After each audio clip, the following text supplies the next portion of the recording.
Ada orang tua mewasiatkan anaknya, kalau bapak mati kau sembahyang, kan kau jadi imam ya.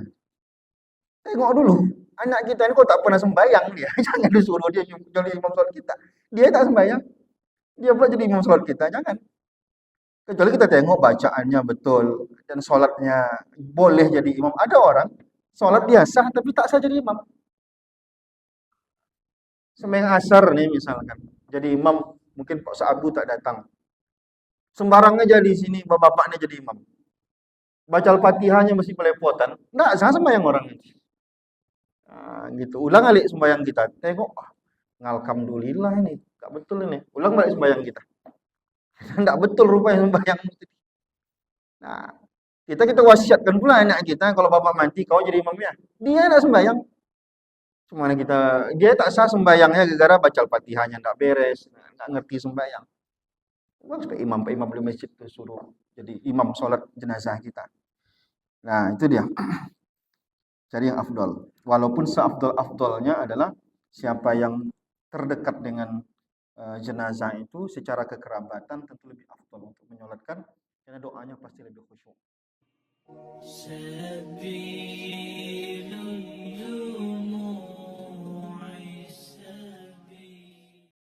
Assalamualaikum warahmatullahi wabarakatuh. Alhamdulillahi rabbil alamin.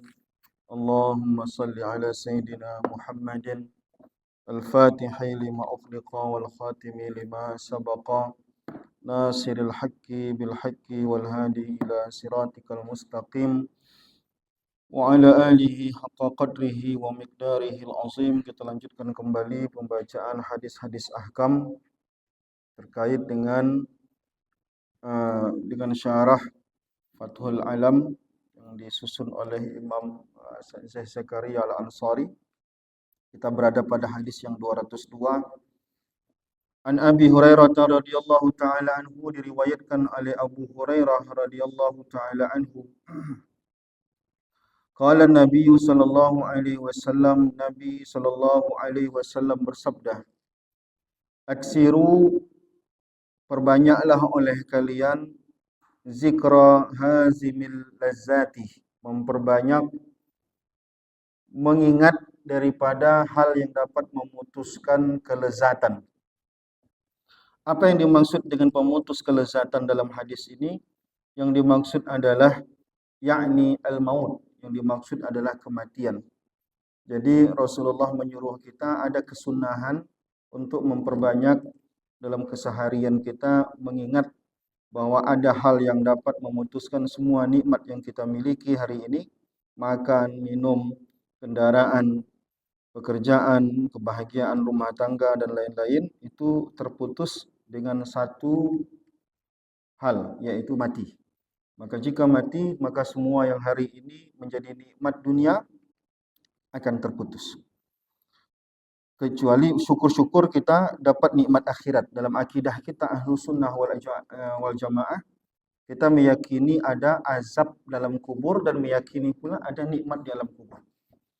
Nah, bisa jadi berganti nikmat di dunia karena kita orang soleh, walaupun nikmat dunianya putus, kita bersambung dengan nikmat alam kubur. Nah, jadi dalam akidah kita begitu. Ada nikmat di alam kubur sebagaimana juga ada azab di dalam kubur. Maka orang soleh yang nantinya ditakdirkan masuk surga itu dimukaddimahkan di alam kuburnya. Dia mendapatkan nikmat dalam kubur. Dan maka dari itu semua doa orang hidup kepada orang yang sudah mati di alam kubur itu bermanfaat. Meskipun orang dalam kubur itu sedang diazab.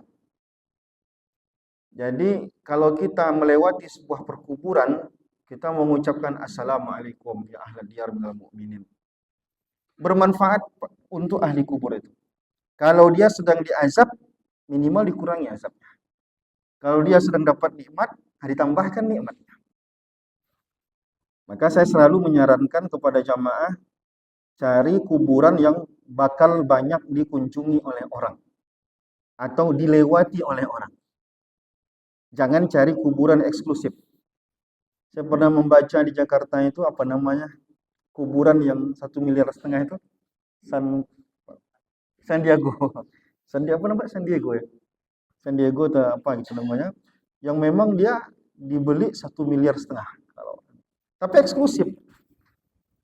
Apa nanti efeknya kalau eksklusif? Kalau eksklusif kita tak dapat apa-apa dari orang lain. Kita syukur-syukur ada yang berkunjung kan begitu kan. Kalau kuburan mahal ini berkunjung kan harus orang tertentu, tidak boleh sembarang orang.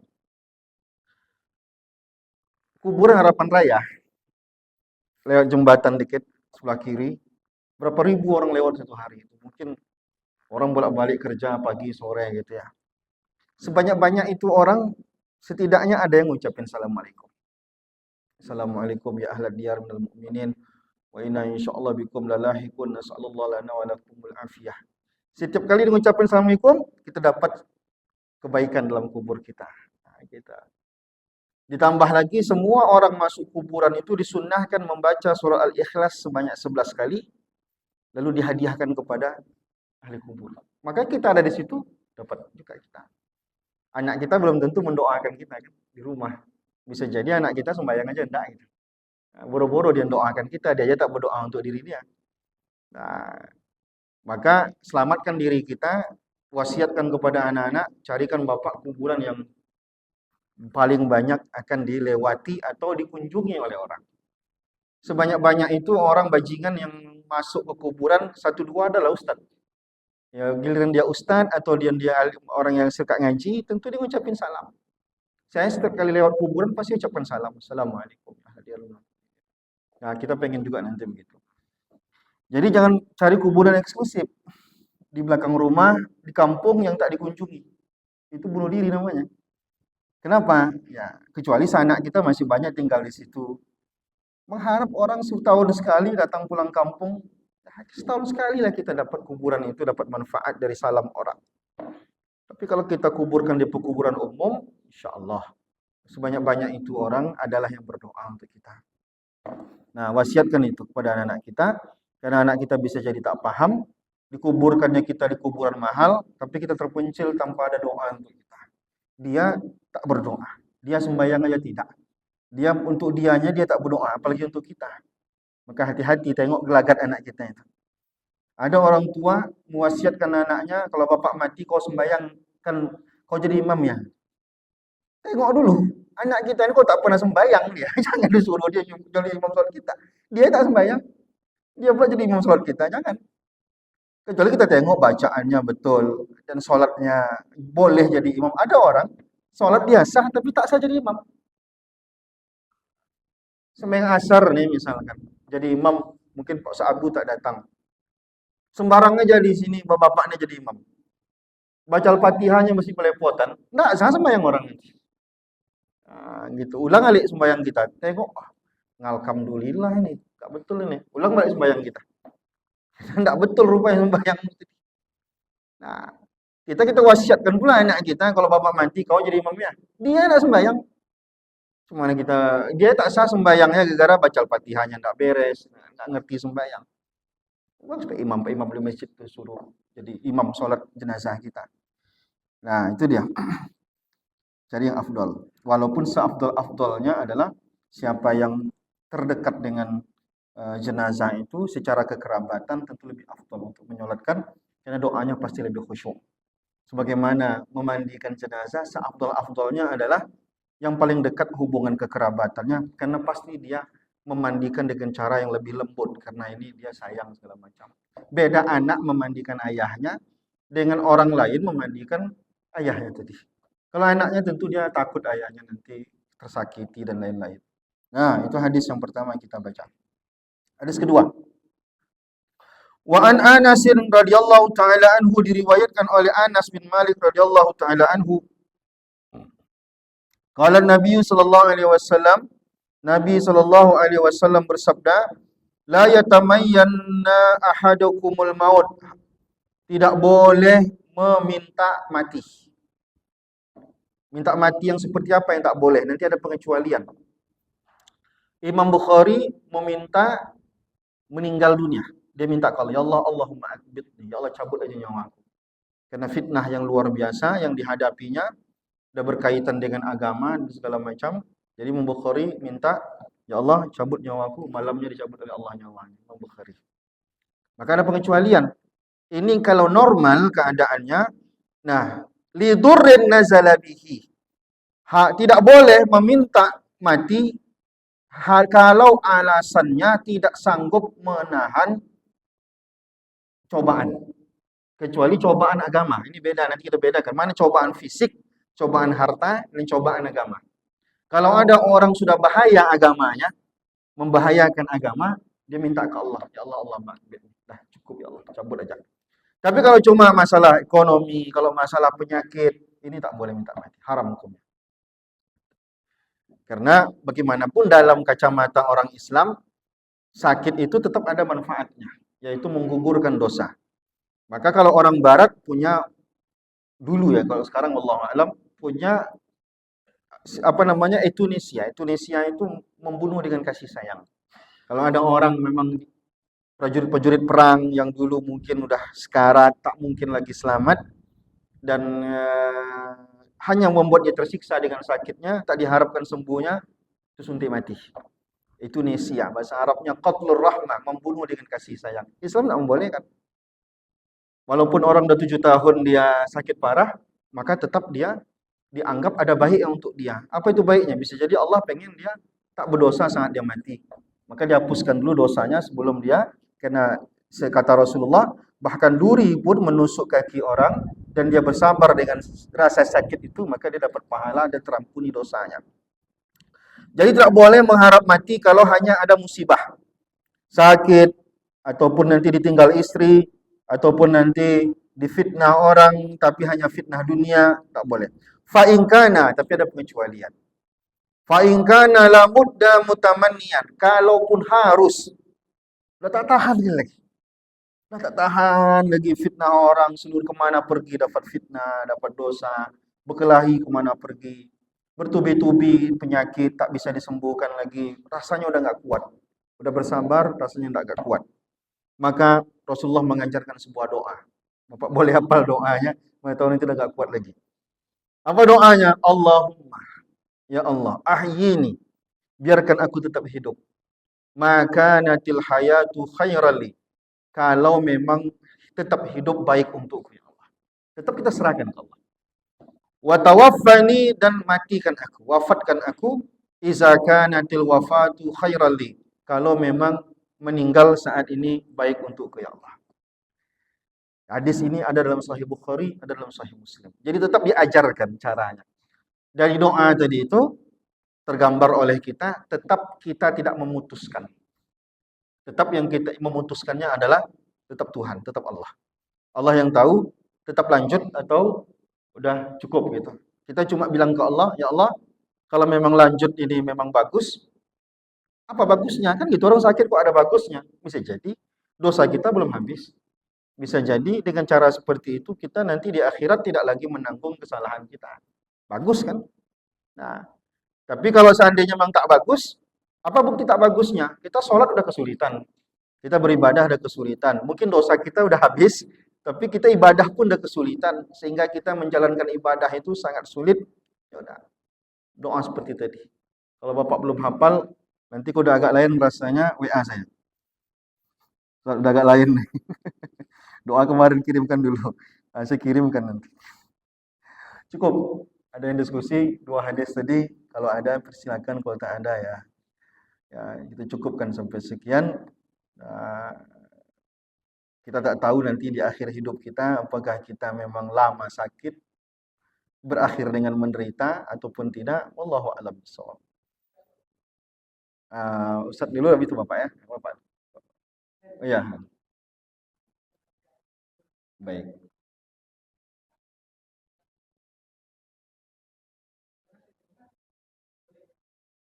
Ya.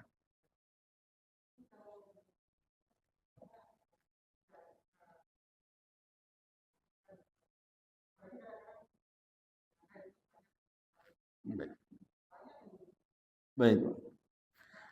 Pertama, kita udah salah setting karena kita tidak membuat space untuk jalan mengantar jenazah, sehingga kalau saya lihat di Harapan Raya itu udah bersilang-silang, udah kuburan. karena space-nya tak diatur.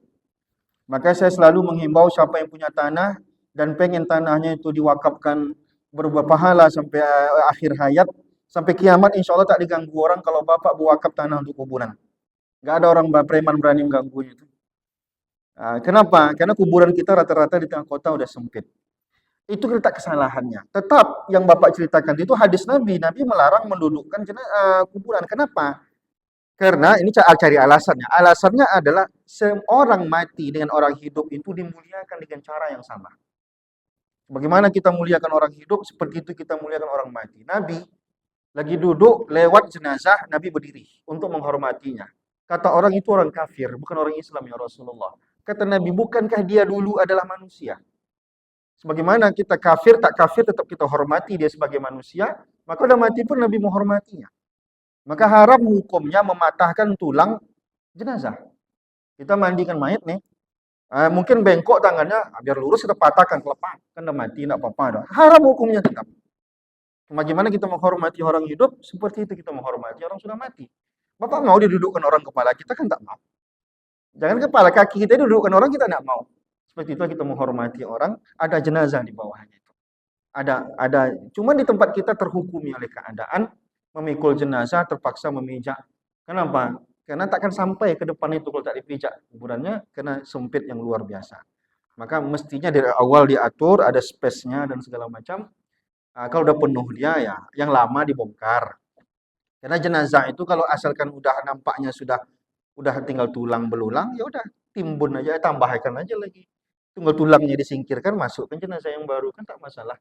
Nah, orang kita dipaksakan pula, asalkan ada space kosong, gali aja space kosong, padahal itu untuk jalan, digali, akhirnya tak ada space lagi. Terjadilah yang dilarang tadi, mendudukkan, memijak dan lain-lain, padahal itu harus dihormati. Ya.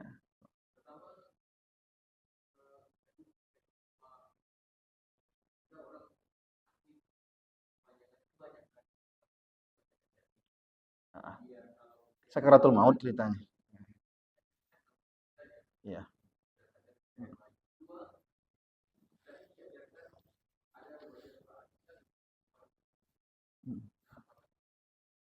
Baik. Baik. Yang pertama kata Rasulullah, Iqra'u Yasin ala mautakum, bacakan Yasin pada orang yang mati. Di situ ditafsirkan dua. Satu sebelum mati, dua sesudah mati. Yang sebelum mati dengan sesudah mati dibacakan Yasin fungsinya beda. Kalau dibacakan Yasin sebelum mati, fungsinya memudahkan sakaratul maut.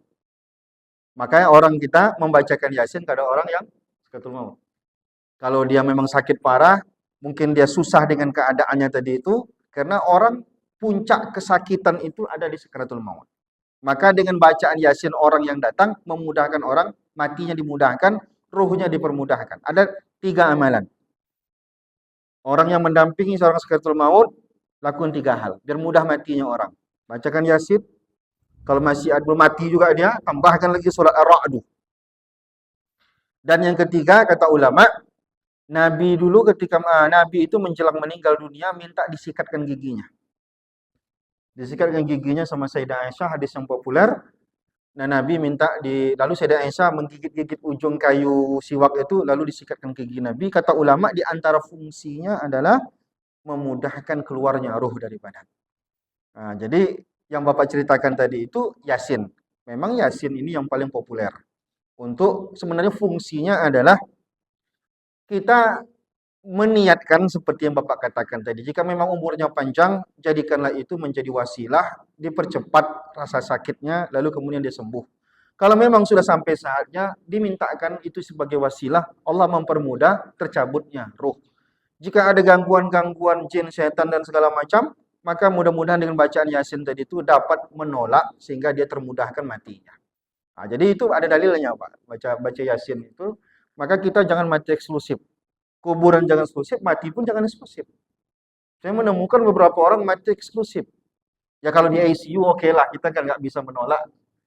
Mungkin kalau di ICU kan mungkin terbatas orang bisa baca Yasin di luar ICU itu. Kalau di rumah kita biarkan tetangga datang bawa Yasin, bacakan doa. Anak-anak kabarin tetangga-tetangga bapaknya sudah sakratul maut datang. Kalau di kampung-kampung jam 2 malam pun Digedor rumah kita, Pak tolonglah bapak kami udah agak lain tuh. Datang kita bawa Yasin, kita bacakan. Nah, itu diwasiatkan kepada anak-anak kita karena anak kita ini ulah bongak, ajab awak dibuat ya. Di kedarangnya orang datang. Kata dia ganggu kata dia. Padahal kita pun udah mau mati apa diganggu lagi. Justru kita suka orang banyak datang bacakan Yasin. Yang kedua hampir lupa saya. Surah Al-Ikhlas tadi adalah hadis Nabi Shallallahu Alaihi Wasallam memang dikhusus ada kaifiat-kaifiat khusus. Secara umum semua ayat yang kita bacakan baik di kuburan maupun tidak di kuburan dihadiahkan pahalanya kepada almarhum insya Allah sampai. Di kuburan itu lebih lagi kata Imam Syafi'i apa? Kalau dikhatamkan Quran 30 juz di kuburan seseorang itu jauh lebih baik. Nah, adapun surah Ikhlas secara khusus tadi ada kaifiat khusus mengirim doa kepada. Jadi macam-macam nanti Pak. Ada Ibnu Umar, anak Umar bin Khattab mengajarkan, kalau ada orang jenazah baru dikuburkan, berdiri di bagian kepalanya, bacakan surah Al-Fatihah dan bacakan 5 awal surat Al-Baqarah. Pindah kita ke kakinya, bacakan surat 2 ayat terakhir surah Al-Baqarah, amanar rasulu bima unzila ilaihi dan sampai habis. Yang surah Al-Ikhlas tadi, kapan saja kita ke kuburan, berdiri kita sejenak di luar kuburan itu, ucapin assalamualaikum, lalu kemudian bacakan Al-Ikhlas 11 kali, lalu kemudian kita. Nah, kalaupun kita di rumah tidak ke kuburan, tetap dapat pahala. Mau Al-Ikhlas, mau Al-Fatihah, mau Yasin, mau seluruh isi Al-Quran, itu tadi cuma kaifiat khusus di kuburan. Kalau ada cara khusus, pahalanya lebih banyak. Berarti akan lebih besar manfaatnya kalau Bapak bacakan di kuburan dibanding kalau Bapak bacakan itu di rumah. Nah, tapi kan tak semua kita setiap hari bisa ke kuburan. Akan begitu. Allahu a'lam. Terakhirnya.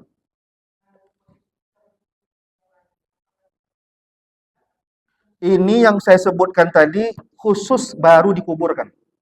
Kalau yang Bapak datang kapan saja itu tak ada masalah. Hanya disunahkan menghadap kiblat itu aja. Tapi yang saya ceritakan tadi wasiat Ibnu Umar itu saat baru selesai di kuburan, lalu kemudian kita berdiri bagian kepala, mungkin kita menghadap kiblat karena kita akan berdoa, kepalanya kiblat yang di sana, kepalanya di sini, kiblat sana, lalu kita pindah bagian kakinya. Nah, memang seafdal-afdalnya beribadah, berdoa tetap menghadap kiblat. Nah, gitu deh. Subhanakallahumma wa bihamdika asyhadu an la ilaha illa anta astaghfiruka wa atubu ilaik. Assalamualaikum warahmatullahi wabarakatuh.